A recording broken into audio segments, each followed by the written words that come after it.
মূল্যবৃদ্ধিতে নাজেহাল রাজ্যের মানুষ, চাপিয়ে দেওয়া হচ্ছে একের পর এক কর। এবার শুরু চিকিৎসা পরিষেবায় মাসুল বৃদ্ধির কুচকাওয়াজ। কর বৃদ্ধির পরও কেন বাড়ানো হচ্ছে চিকিৎসা পরিষেবার মাসুল? প্রশ্ন উঠছে বিভিন্ন মহল থেকে। সরকারি চিকিৎসালয় থেকে বিনামূল্যে পরিষেবা দেওয়ার কথা, বিপরীতে অসমে চিকিৎসা পরিষেবার মাসুল বৃদ্ধি করছে রাজ্য সরকার। ব্যক্তিগত হাসপাতালের ব্যয়বহুল চিকিৎসা রাজ্যের সাধারণ মানুষের কাছে স্বপ্ন। সাধারণ মানুষের একমাত্র ভরসা রাজ্যের সরকারি হাসপাতাল, বিশেষ করে রাজ্যের মেডিকেল কলেজ ও হাসপাতালগুলি। কিন্তু এবার রাজ্য সরকারের কৃপায় সরকারি হাসপাতালও হতে চলেছে ব্যয়বহুল। 20% বাড়ছে সরকারি হাসপাতালের মাসুল। শীঘ্রই এই নিয়ে বিজ্ঞপ্তি জারি করবে স্বাস্থ্য বিভাগ। 1 আগস্ট থেকে চিকিৎসা পরিষেবার মাসুল বৃদ্ধির সম্ভাবনা। বৃদ্ধি পাবে রক্তসহ সব ধরনের পরীক্ষার মাসুল, বৃদ্ধি পাবে এক্স-রে, এমআরআই, সিটি স্ক্যান ইত্যাদির মাসুল। সরকারি হাসপাতালে রোগীর নাম পঞ্জীয়নের মাসুলও 20% বাড়ার সম্ভাবনা। ইতিমধ্যে দিশপুর থেকে রাজ্যের সবকটি মেডিকেল কলেজে পাঠানো হয়েছে বিশেষ নির্দেশ। এনকেটিভি বাংলায় একথা জানান জিএমসিএইচ এর অধ্যক্ষ অচ্যুত বৈশ্য। তিনি জানান, মাসুল নির্ধারণে কর্তৃত্ব দেওয়া হয়েছে জিএমসিএইচ কর্তৃপক্ষকে, কিন্তু জিএমসিএইচ কর্তৃপক্ষ এখনো চূড়ান্ত সিদ্ধান্ত নেয়নি।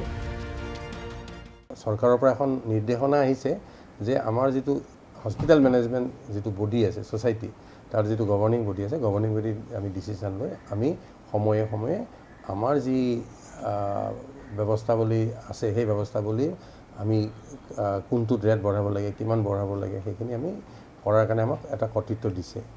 মই বুলিয়েই নহয়, অসমৰ সকলো চিকিৎসা মহাবিদ্যালয়ে কাগজ এখন পাইছে যে আমি যদি ইউজাৰচি বঢ়াব লাগে আমি নিজেই ব্যৱস্থা গ্ৰহণ কৰিব পাৰোঁ। বর্তমানে জিএমসিএইচ এর ব্লাড সুগার পরীক্ষার মাসুল 20 টাকা, একটি এক্স-রের মাসুল 50 থেকে 60 টাকা। কিন্তু দেশে চিকিৎসা সামগ্রীর মূল্যবৃদ্ধির ফলে প্রতিটি পরিষেবার মাসুল বাড়ানোর চিন্তাভাবনা শুরু হয়েছে, জানালেন জিএমসিএইচ অধ্যক্ষ। আমি এক্স-ৰেখন প্ৰচেছ কৰোঁতে ব্লাড চুগাৰৰ যিখিনি আমি আনুষংগিক খৰচ সেইখিনি কৰোঁতে আমাৰ ধৰি লৈছোঁ আমি চৰকাৰী চিকিৎসালয়, আমাৰ ইনফ্ৰাষ্ট্ৰাকচাৰৰ খৰচটো আমাৰ চৰকাৰৰ পৰা আহে। মেন পাৱাৰটো কিছু সংখ্যক আমাৰ বেছিভাগ ৰেগুলাৰখিনি আমাৰ চৰকাৰৰ পৰা আমি পাওঁ। গতিকে আমি যদি এক্সপানশ্যন এণ্ড ছাষ্টেইনেবিলিটিত যদি আমি যাওঁ, অকণমান এইটো আমাৰ কেতিয়াবা টান হয়। জানা গিয়েছে, রাজ্যের প্রতিটি চিকিৎসা প্রতিষ্ঠানকে স্বতন্ত্র করতে চাইছে সরকার। আগে এই ইঙ্গিত দিয়েছিলেন মুখ্যমন্ত্রী ডক্টর হিমন্ত বিশ্ব শর্মা। যদি চিকিৎসা প্রতিষ্ঠান স্বতন্ত্র হয় তাহলে অনেক খরচ নিজেদেরই বহন করতে হবে, আর সেই পুঁজি সংগ্রহ করা হবে রোগীদের কাছ থেকেই। আর এমনটা হলে গরিব মানুষের চিকিৎসা হবে আরও ব্যয়বহুল। এদিকে রাজ্য সরকারের এই নির্দেশের পরিপ্রেক্ষিতে রাজ্যের প্রতিটি চিকিৎসা প্রতিষ্ঠানের মাসুল পৃথক পৃথক হওয়ার সম্ভাবনা প্রবল। এ কথাও অকপটে স্বীকার করে নিলেন জিএমসিএইচ এর অধ্যক্ষ অচ্যুত বৈশ্য। গভৰ্ণিং বডি চবৰে বেলেগ বেলেগ, চবৰে চেয়াৰমেন বেলেগ, চবৰে হেৰি বেলেগ।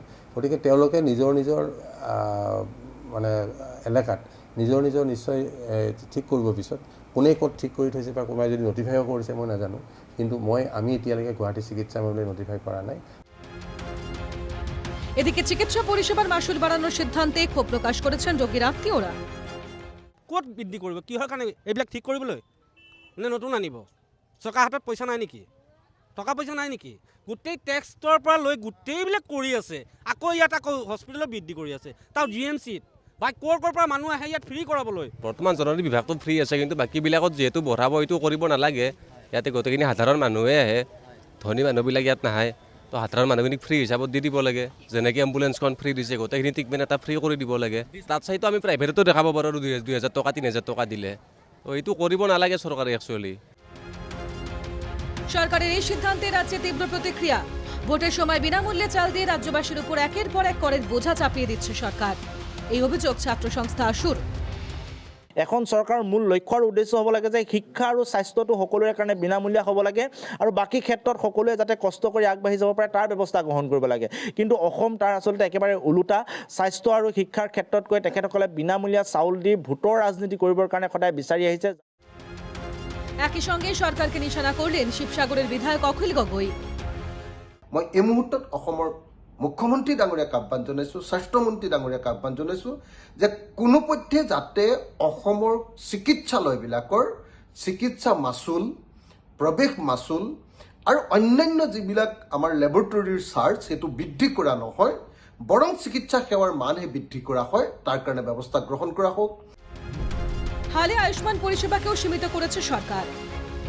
আগের অনেক রোগের সুবিধা বাদ দেওয়া হয়েছে আয়ুষ্মান প্রকল্প থেকে। ফলে ক্রমশ চাপ বাড়ছে দরিদ্র শ্রেণীর মানুষের উপর। এবার রাজ্য সরকার কি পদক্ষেপ নেয় তাই এখন দেখার বিষয়।